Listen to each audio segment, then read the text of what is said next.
नमस्कार, ओम आराधना चैनल में आपका हार्दिक स्वागत है। आइए सुनते हैं भैया दूज की कहानी। एक ब्राह्मण के 2 संतानें थीं, एक लड़का और एक लड़की। लड़की बड़ी सुशील थी, वह अपने भाई को कभी नाराज होकर बुरा भला नहीं कहती थी। भाई अपनी बहन से मिलने उसकी ससुराल गया तो वह चरखा काट रही थी। तभी बहन का सूत का तार टूट गया।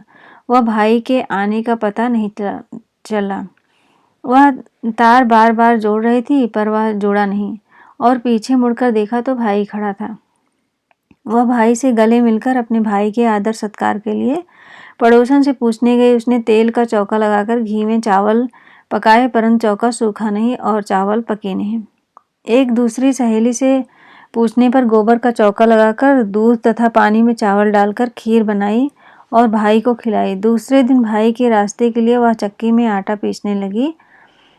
आटे के साथ चक्की में सांप पिस गया, परंतु उसे पता नहीं चला। उसने उस आटे के लड्डू बना दिए और कपड़े में बांधकर दे दिए। जब भाई चला गया तो बहन को सांप पिस जाने का पता चला। वह अपने बच्चे को पालने में सोता छोड़कर भाई की राह पर चल दी। बहुत दूर जाने पर उसे उसका भाई एक पेड़ की छाया में सोता हुआ मिला और पास में पोटली रखी देखी। भाई ने अभी तक कुछ नहीं खाया था। बहन ने सारे लड्डू फेंक दिए और भाई के साथ पीहर चली गई। रास्ते में उसने भारी भारी शिलाएं उतरते देखी। एक राहगीर से जब उसने उन शिलाओं के बारे में पूछा तो उसने बताया, जो बहन अपने भाई से कभी नाराज न होती हो, उसके भाई की शादी के समय ये उसकी छाती पर रखी जाएंगी। थोड़ी दूर जाने पर उसे नाग तथा नागिन मिले। नाग बोला, जिसकी छाती पर ये शिलाएं रखी जाएंगी उसे हम खा लेंगे। उपाय पूछने पर नागिन ने बताया, भाई के सब काम बहन करे तथा भाई भाभी को कोस कर गालियां दे, तभी भाई बच सकेगा। वहीं से वह भाई को कोसने लगी और गालियां देती देती पीहर पहुंच गई। माँ बाप को बेटी का यह व्यवहार अच्छा नहीं लगा।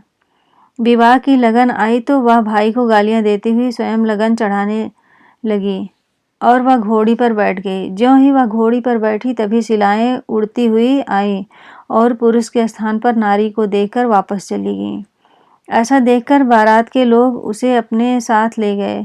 फेरों का समय आया तो उसने भाई को पीछे धकेल दिया और गंदी गंदी गालियां देकर फेरे ले लिए। वह सब काम स्वयं कर रही थी, यहाँ तक कि सुहाग रात को भाभी के साथ स्वयं सोने चली गई। समय आने पर नाग नागिन उसके भाई को काटने आए। वह तो जानती थी, उसने नाग नागिन को मारने की तैयारी पहले ही रखी थी। उनके आते ही दोनों को मार कर जेब में रखकर 3 दिन तक सोई नहीं। सारे मेहमान विदा हो गए। तब उसकी माँ को उसकी याद आई कि उसे भी विदा करें। विदा के समय उसने माँ की उपेक्षा कर गुस्से से कहा, मैं इतनी नीच नहीं हूँ।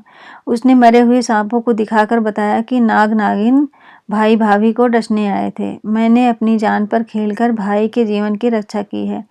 इसी भाई के पीछे मैं अपने बच्चे को पालने में रोते चिल्लाते छोड़कर आई हूँ। मेरे भाई भाभी को किसी प्रकार का कष्ट न हो, यह कहकर जब लौटने लगी तो माँ और भाई ने उसे रोका और आदर के साथ विदा किया। भैया दूज के दिन चित्रगुप्त की पूजा के साथ साथ दवा तथा पुस्तकों की भी पूजा की जाती है। जैसे उसकी भाई की रक्षा की, वैसे सभी भाइयों की रक्षा करना। जय यम देवता। Please like, share and subscribe to our channel and press the bell icon to get the latest updates.